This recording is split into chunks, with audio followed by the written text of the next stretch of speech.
Have you heard about George Santos, the New York Republican elected to the U.S. House of Representatives? Look, as I always joke, I'm Jew-ish. Throughout his campaign, Republican Congressman-elect George Santos would refer to himself as half Jewish or a Latino Jew, often telling his grandparents' story, how he says they survived the Holocaust as Ukrainian Jewish refugees and converted to Catholicism, changing their surname to survive.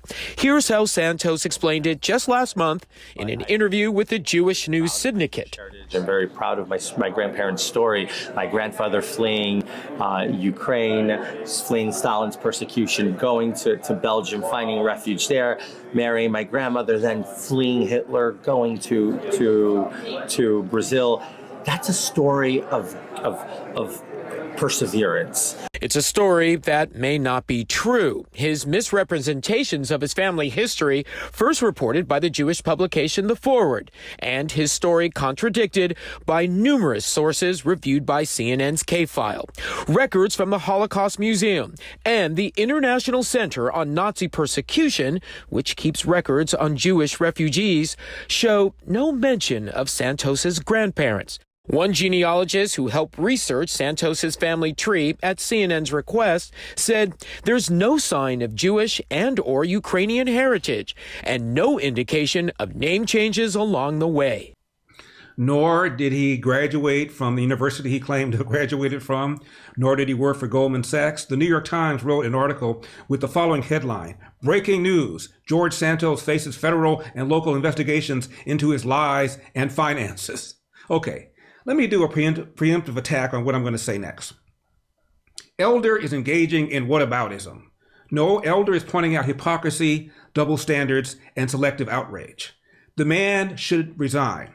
But speaking of lies, can you say Joe Biden? I came back from South Africa trying to see Nelson Mandela and getting arrested for trying to see him on Robben Island. He was in prison. I had the great honor of meeting him. I had the great honor of being arrested with our UN ambassador on the streets of Soweto trying to get to see him on Robben Island. What's this? Larry has a pair of MyPillow, My Slippers in his baby brown libertarian hand? I sure do. And by the way, these puppies come in different colors and different styles.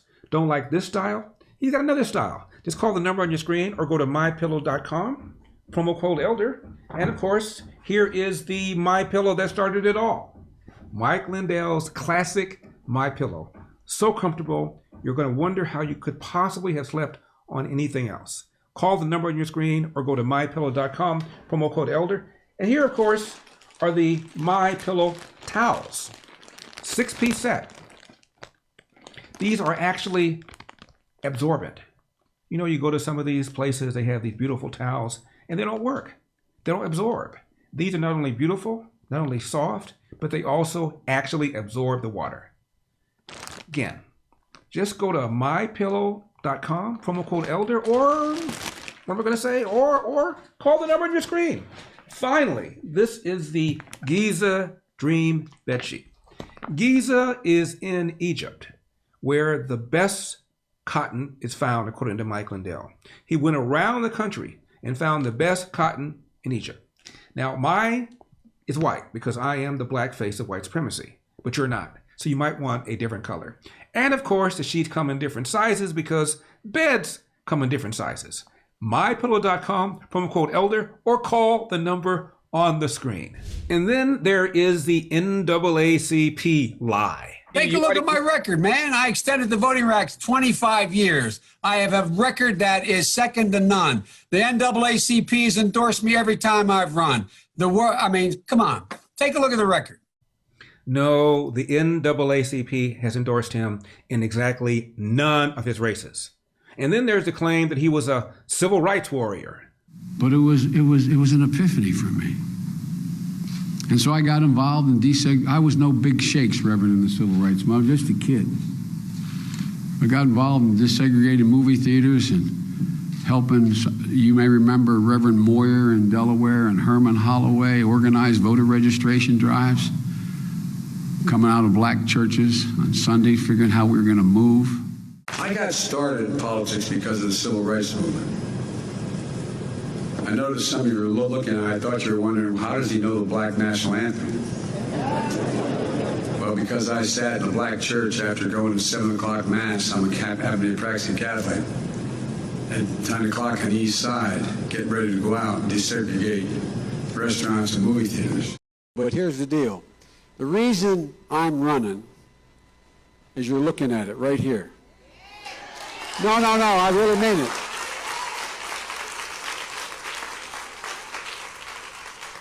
I got involved, most of you don't know me well, but I got involved in public life because when I was about the age of the guy standing over there, I got involved in the civil rights movement.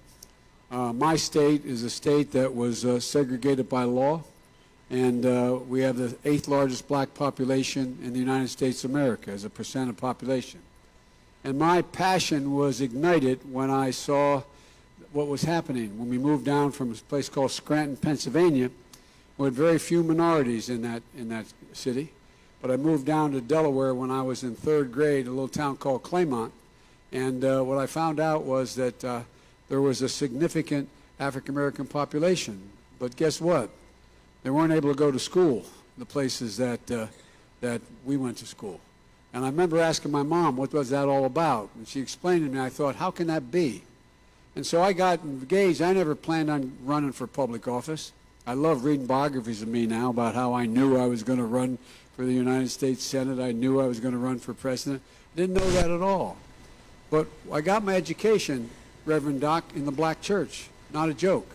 Because when we used to get organized on Sundays to go out and desegregate movie theaters and things like that, we'd do it through the black church. No, he was not raised in the black church. No, he was not involved in desegregating movie theaters and restaurants. And then there's a lie about the driver who struck and killed his first wife and young daughter.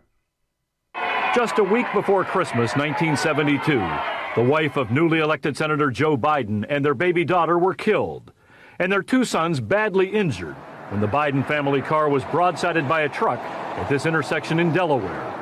The truck driver, Curtis Dunn, was never charged in the crash, but his daughter, Pam Hamill, says he too suffered. He grieved over that. He was haunted and tormented by that for years. Dunn died in 1999, but since then his family has endured widespread rumors and reports that he had been drinking just before the collision. At least twice, Biden himself has made public references to alcohol being involved in the crash.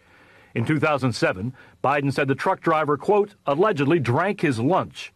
And multiple news outlets, including CBS News, have reported that Dunn was drunk. Hamill disputes that, saying her dad had not been drinking. The truth is, it was a tragic accident. No alcohol was involved.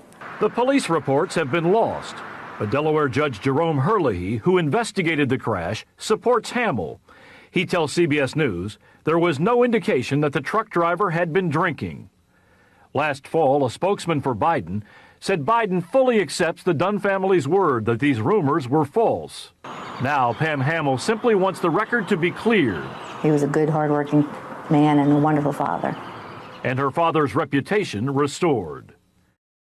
So, no, the driver was not drunk. And if anything, the evidence suggests that Biden's wife was likely at fault. And then there's a lie about where Biden finished in his law school class. What law school did you attend, and where did you place in that class? And the other question is, could you quickly, I think I probably have a much higher IQ than you do, I suspect. I went to law school on a full academic scholarship, the only one in my class to have a full academic scholarship. In the first year in law school, I decided I didn't want to be in law school and ended up in the bottom 2/3 of my class, and then decided I wanted to stay, went back to law school, and in fact ended up in the top half of my class. I won the International Moot Court competition. I was the outstanding student in the political science department at the end of my year. I graduated with 3 degrees from undergraduate school and 165 credits, only need 123 credits, and I'd be delighted to sit down and compare my IQ to yours if you'd like, Frank. Why would you call Joe Biden what you called him today? That he's dumb? No. That would have been a compliment. That would have been like an invitation to the prom. You called him a mentally deficient idiot. I didn't mean that. I meant he's dumb. I think Joe's last in his law school class. Joe... He wasn't last, but he was low. Actually, he was second to last, and the guy died, and he ended up last. So, no, Joe Biden was not involved in the civil rights movement. No, Joe Biden was not arrested trying to meet Nelson Mandela when Nelson Mandela was behind bars during apartheid South Africa. No, the NAACP did not endorse Joe Biden and all of his races. No, Joe Biden was not raised in the black church. No, Joe Biden did not desegregate movie theaters and restaurants in Wilmington, Delaware. George Santos, meet Joe Biden. I am Larry Elder. This has been the Larry Elder Show for Epoch Times. And remember, we've got a country to save. See you next time.